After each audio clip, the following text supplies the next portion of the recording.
Hey friends, so I'm not gonna be on for long. Um,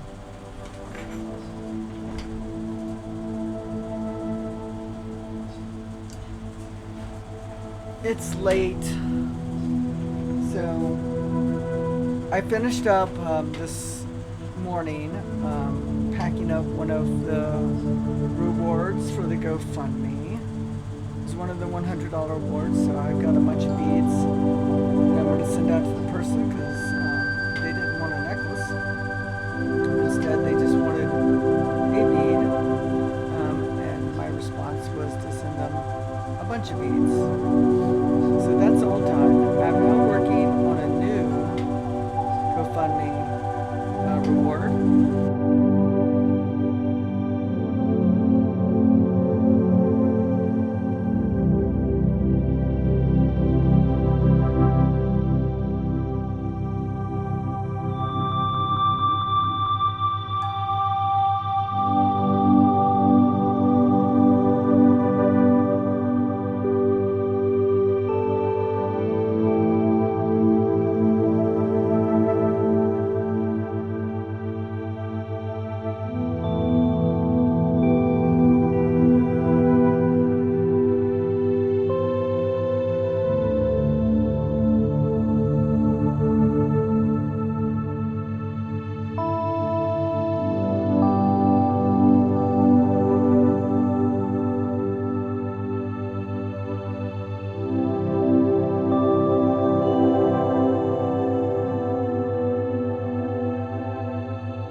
So, hey, so I think what I'm going to do is have the editor just put some music over the work session, and then I'll talk now. I was kind of rambling. I really didn't say much of anything. So, anyways, before I sign off here, it's kind of quiet time. No shows. I say so much. I'm like editing out so many ums. It's quiet between shows. Nothing this weekend, nothing next weekend. I don't think I have a show until May 1st. Of course, taxes are due, so I'm in crunch time for that. I've got more stuff to put into the spreadsheet before I can do the actual tax document. Fun times. And it's kind of a little sad because it wasn't exactly a money-making year. And I've started work on another one. It's going to be an amber piece, but done in glass. It's an Anglo-Saxon piece. Saw at the British Museum. It's going to be a big piece, and I'm wanted to make this piece. And it's nice that my friend's willing to take it as a reward. I didn't really think anything of it when I saw it at the museum. Like, amber in museums does not look spectacular. But I was reading the description. I was like, oh, that's an amber piece. Now I'm interested in it. Of course, we're not going to make it out of real amber because money. We're going to do it out of glass, and it'll still look pretty good. So when I go to make these reproduction pieces, the process is I find an example, oftentimes from a museum visit or from a online catalog, like the Metropolitan Museum of Art or the Southwest Jutland Museum's online catalog. I find the thing and then I make it. And then normally, unless I know what I'm doing, I'm going to make like 9 copies, versions. If I've done the bead before, I'll make 3. And then I'll pick kind of like the mid-grade one, and that will go into the example here at the shop. Like, really, as long as it's good enough to tell me what the bead is supposed to be, it'll go here. And then the better one will go out into the world.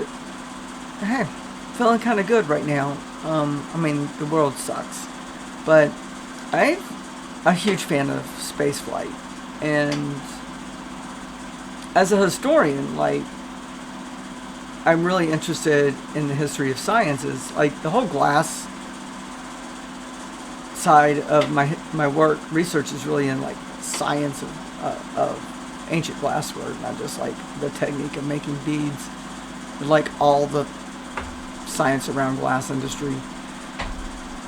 I just like the history of science, and for a while there I was very interested in the history of spaceflight. As a little kid, I wrote off to the astronauts, and they sent me, like, this was in the space shuttle days, and they sent me little pictures, NASA did, and manual about the space shuttle, and I still got that stuff somewhere. Matter of fact, the shuttle they sent me was the Columbia, which no longer exists. God rest their souls. May the gods rest their souls. So, I've always been an advocate for spaceflight, and I think we should have already been settled on the moon, and we should already be on Mars. But politics. And I don't think it's a matter of, are we going to have health care, or are we going to have science, space flight? Can we have an environment that is safe, and can we have space flight? I think we can have all those things. But we can't have all those things if we're constantly at war, and we're playing one half of the poor against the other half of the poor. But I do think man needs to make it into the stars if man wants to survive. If humanity needs to make it to the stars. So seeing Artemis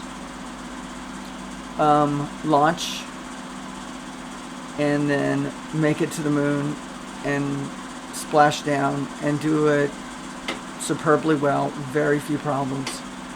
That felt good to see, and I had mixed feelings going into launch because it's going to be attached as a success to this administration, but I'm also not going to let this administration steal a dream of mine, which is to see man make it further into space, which we did, and in this case, woman too. So thank you to the Artemis crew, Integrity for getting them there and back, for all the pioneers of spaceflight, and especially the crew of Apollo, Challenger, and Columbia. Special thanks goes out to Canada and their space program, and to the European Space Agency.